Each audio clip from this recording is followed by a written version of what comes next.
we've got John Bly with us, co-managing member of LBA Haynes Strand, PLLC. Did I say that right, John? Oh, yeah. You got it. And, hey, John. How are you? You know, I'm not sure I've ever even told you this, but I ran into John, it's probably been 3 years ago, and your firm had a person that was focused on marketing for your firm that was part of a group that I was in, and I got to know this person. They aren't part of your firm anymore because it's been a few years ago. But I sat down and talked with him, and I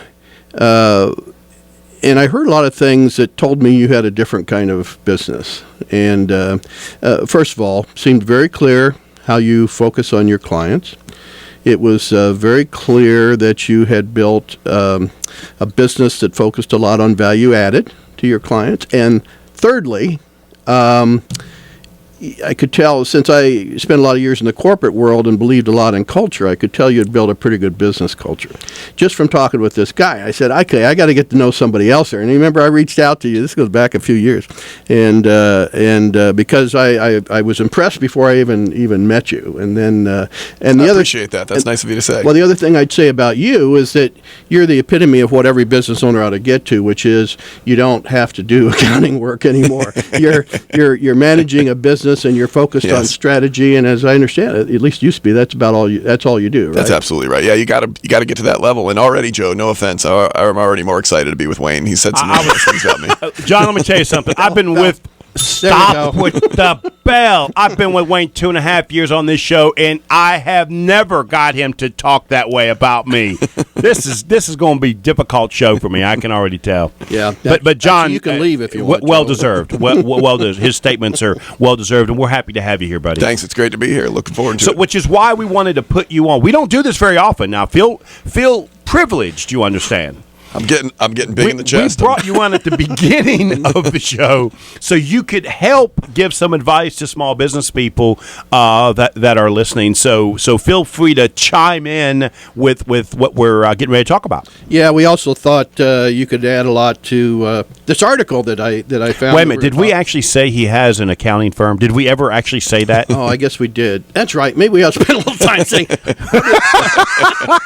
Who is John? We know who he is, but the people listening don't know. We like to focus on the business side. So tell us a little bit about your firm. I did overlook that. So. Sure. So we're a CPA firm. We've got offices in Matthews, Mount Airy, North Carolina, and Greensboro. We've got about 65 people right now and 10 partners. And we focus on the small to mid-sized businesses, the $1 to $50 million entrepreneurial first generation looking to grow their companies. We provide tax consulting, audit services, outsourced accounting.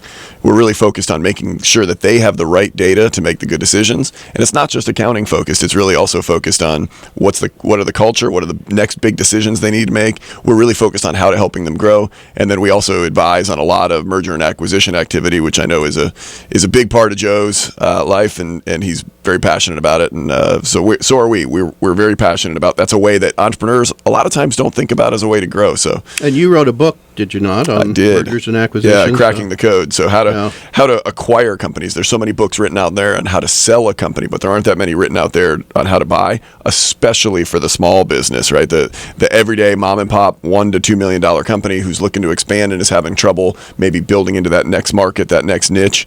They're having trouble with that. Another way to do it is through an acquisition. And you know, Wayne and I have got a small business advisory group that we put together, and this came up yesterday. Mm-hmm. We've got somebody in the group that has built a very successful consignment shop, actually one of the largest consignment shops in North and South Carolina. Wow. And pretty much has the market. And so we were asking, and she was saying, you know, my sales have been flat for the last year and a half. And we asked the question, well, don't you pretty much have most of the market? I mean, it's kind of hard to get more people to give you any more clothes than they already have and more people to come in and buy. It's a very large store. And I asked the question, maybe you ought to consider taking a strategic look at some purchases of some other smaller players in the area. So it's not something most small business people think about. Talk a little bit about that, because you take a competitor out of the market. Sometimes you get a lot of their skill. You can roll them into to what it is you're doing, and all of their client base now becomes yours, and you can immediately increase your bottom line and also your top line revenue by making that purchase. Talk a little bit about that on a small business level. Yeah, I think the reason people don't think about it is because they think it costs whatever the number is, whether that's $100,000 or $2 million, and they say, oh, that's how much the business sells for, so I need to have $100,000 or $2 million in the bank. And that's just not true with lending today and the low interest rates and the Small Business Administration backing so many government-backed loans for small businesses and guaranteeing up to 75% of the especially strategic purchases, which huge. SBA loves. Yeah, huge. The SBA is not great for startup capital, but it's great for when you're acquiring an already existing cash flowing business. Huge opportunity. And so I think that it really even stops there. They hear, a number with 1 or 2 commas in it, and they just, I don't have that kind of money. And that's really as far as they get. And so they never even think about it as a strategy.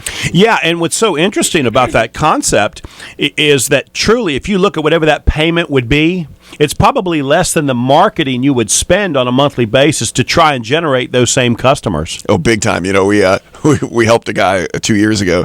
He had hired 2 salespeople in a row to try and get into a new niche. He was huge into government contracting and was trying to get into the private sector. He was doing a few million in revenue, and he had hired a high-end salesperson. It's a tough model. He sells into S&P 500 style companies. Was paying $150,000 a year. Paid it 2 years in a row. No real positive return, no traction, and so he ended up acquiring somebody with that same $150,000. Right. He ended up buying a business that was doing about $1 million in revenue, and now it's taking off. And so they just don't think about it as a strategy. I do think it's the future. I think we're heading that direction, and we could talk more about that. Let's get Wayne loves to challenge us with these things he finds on the on the internet, but we'll get into that more. It is one of the reasons why you and I just sort of naturally can carry on these conversations, because it is sort of the future of small business. This organic growth is getting much more expensive because the internet is leveling a playing field for everybody, including the brand new startups. So if you've been in business 30 years, somebody can start up tomorrow, and on the internet they're going to put themselves on the same level playing field with you, and you've got to have a way to combat that, and strategic purchase from time to time is a good way to go.